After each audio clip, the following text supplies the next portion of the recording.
Весна 2010 года. Закат власти Бакиевых. Протестные настроения набирают обороты. Недовольство властью выливается в митинги. Как и 5 лет назад, источниками недовольства режимом была тотальная коррупция и семейственность.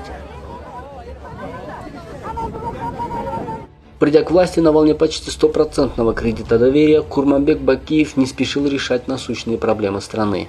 А случившаяся сразу после его становления президентом андижанская трагедия и хлынувшие оттуда в Кыргызстан беженцы помогли ему отвлечь внутреннее внимание от социальных проблем, давая Бакиеву время на раскачку. Под контролем клана оказались все маломальски доходные отрасли экономики. Семейственность и вопиющая коррупция запустила руки всюду. Ключевые органы власти оказались под полным контролем семьи. Вдобавок было создано ЦАРИ, который сразу же возглавил Максим Бакиев. К этому времени Курманбек Бакиев уже начал готовить своего младшего сына как наследника. Для реализации такого шага окружение президента угодливо разработало законопроект для рассмотрения в правительстве. Это лишний раз доказывало то, что Бакиевы планировали создание монархии, где власть передается по наследству.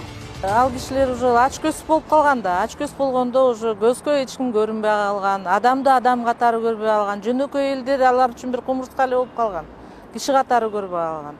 Аны мен ойлойм, ошончо байлык, акча топтогон адам мындай жөн кишилерди мындай киши катары көрбөй калгандан болот болуш керек. Ошон үчүн адамдын жөнөкөй элдин ою, жөнөкөй элдин бир тилеги бир сөзгө кепке келинбей калган да. Ошол себептен.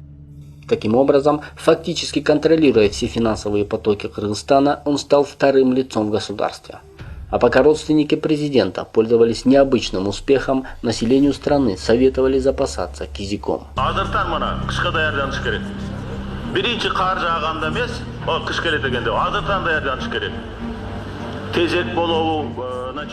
Цена за электроэнергию резко подскочила в несколько раз. Стратегически важные государственные объекты распродавались за бесценок. Родной брат Курманбека Бакиева, Джаныш, с особой жестокостью расправился с Медетом Садыркуловым. Широко практиковались гонения на неугодных журналистов. Вдобавок была введена дополнительная плата за сотовую связь. Народ обложили данью в 60 тыин за каждое снятие трубки. А своими решениями, кадровыми назначениями, усугублением социально-экономического положения страны власть все больше и больше вгоняла себя в цугцванг.